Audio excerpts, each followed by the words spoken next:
Father Muller's Library Committee and Dr. Janet Lobo, Chief Librarian, for giving me this opportunity to speak about what I am very passionate about, libraries and reading.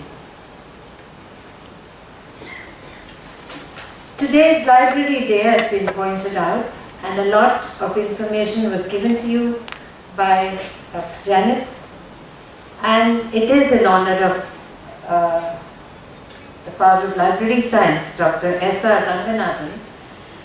I'm so happy to share an interesting fact, I thought, until Dr. Janet already told you that he also walked down Maidan Road and taught at Government College in Mangaluru. That was his first job as a professional.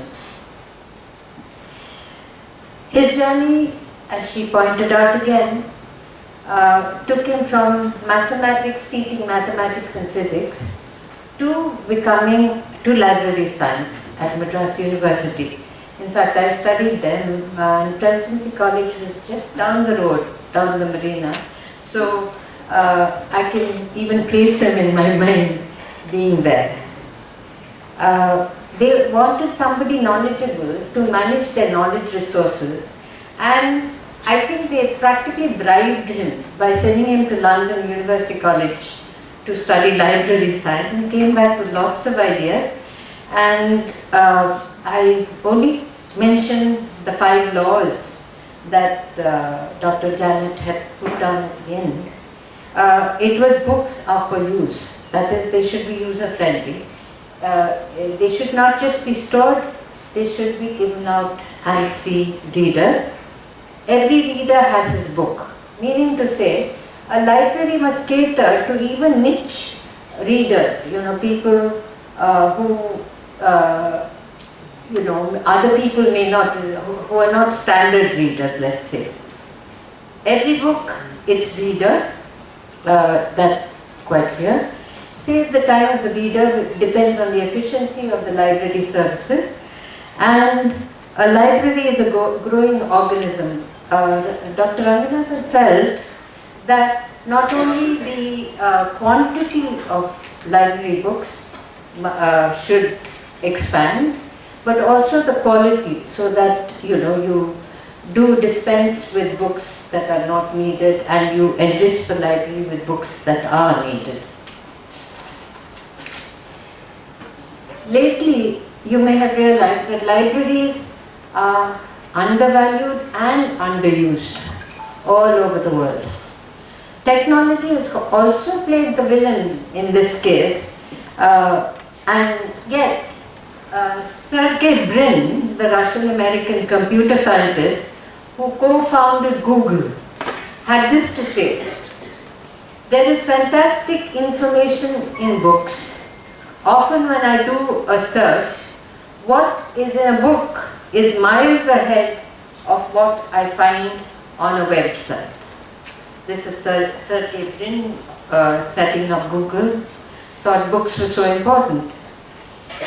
In America, less than half the adult population, in a sample of 17,000, reads literature, says Don Guer in his article, Reading at Risk.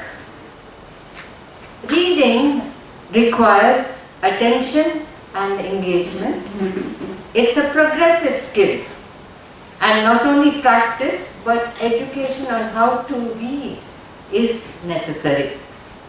And you may say, okay, there's electronic media, there's all this TV, radio, internet, but it makes fewer demands, and the attention span is shorter, and the gratification is more rapid. It's like a bullet train. So it's not like reading where you actually digest a book. You read, you digest, and you reread, that sort of thing. If reading is at risk, then culture is at risk. The best that is taught is not access, We go back to times before printing, for instance, when handwritten and illustrated manuscripts, and I see many fathers here, the illustrated manuscripts were basically written at monasteries. You know, they were the ones who did this, but it was a very laborious process, even when they had woodblock printing, right? So, it was available to only a few, and I would say elite. A movie there was some time ago called Fahrenheit 451. I don't know if anybody has seen that. It shows how a totalitarian government in the future burns all the houses that have any books in it. The idea was that if you don't have books, that nobody will say, I am superior to you because I read. Alright, so everybody is equal. So this was the argument of the totalitarian government. So they had these huge flamethrowers with which, you know, they burn books. So it's very interesting because the hero comes into contact with a lady who questions this thing, and so he starts reading, and then they have to escape the flamethrower because he's a fireman initially, and they go to a cult of book people, you know, secret society where every person actually memorizes a whole book. So he or she is the walking book, you know, of that. So this reminds us and takes us back to our oral tradition, because that is what it was. The Vedas were all orally transmitted for at least 3,000 years before they were actually written out on palm leaves and so on. So book printing basically democratized, you know, made available reading material of all sorts to a wider population. That this is the point. Just as they say, you know, would-be restaurants democratized eateries. You know, before that, everybody was in their own particular enclave.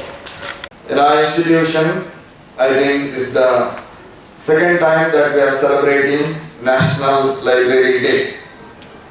Though earlier it was planned 1 or 2 years, due to COVID-19, the Library Day was not celebrated. But this year, the second celebration, the National Library Day, is planned in a very grand scale, and that we all are witnessing this program today.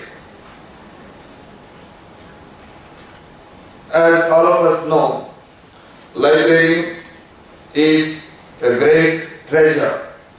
Library is a fund of resource. But today, due to technology and science, and the libraries are now today have become only monuments having a stock of books.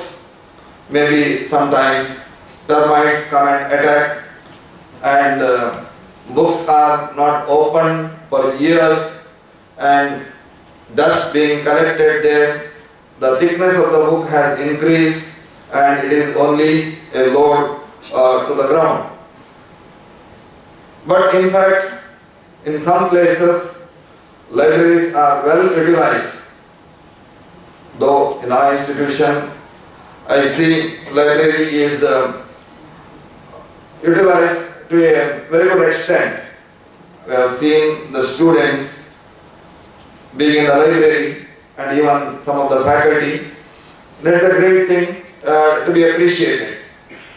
But present generation are very lethargic towards library, books or to the library.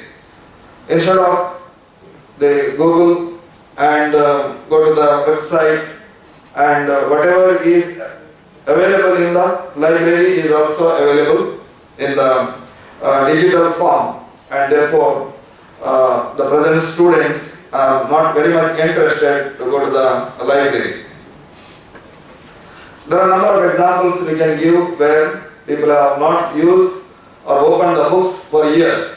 Earlier when we were in the school we were told, don't become a bookworm, because we used to see the book and sometimes learn by heart and reproduce the same thing without taking anything inside to the mind or intellect. Library as a resource, it is really a great treasure, as Madam said, that those who make use of these books are really, their contribution to the society becomes immense. As she said, if you have read a good book, you will influence so many others and you will tell them to read the book. But at the same time, books are not read, and today so many people, their research contribution and many original thinkers have written a lot of things on various issues and subjects, and that is available for the generation to come. Now as we see the library which was shown in USA those days, and such a huge library and so many books, it is really amazing. Whereas we see our library, sometimes each district has a library, nobody enters there, and the doors are also fully dilapidated, the building, and not painted. This is what happens to our libraries.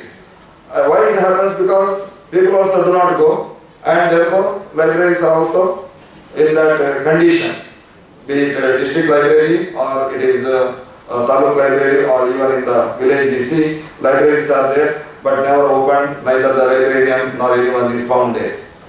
Whereas our library department is really active and vibrant, and Dr. Janet, she is really loves her job and very passionate about library. You can see how the books are stocked, how the entry is made, and how different sections are available, and she is, though sometimes students are not afraid of dean or their HOD, but library they are very, very particular. Dr. Janet, your contribution is immense to our library. I appreciate in front of this August gathering, and thank you very much for your initiative.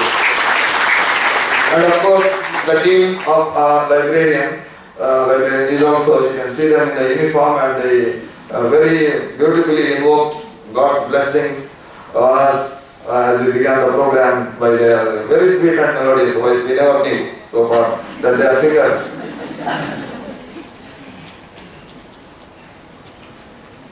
The yoke of this library department, the chairperson, Dr. V.M. Venkatesh. For the past few years, 3 years, he has shouldered the responsibility, conducted various number of meetings, and with the committee, he has kept the library alive, and it is not a dead library. Students come and everyone is having recourse to the library, and we see he has done immense job to our library and to our college or to the institution. Dr. Venkatesh, grateful to you for your contribution, and thank you. Lastly, books are sometimes not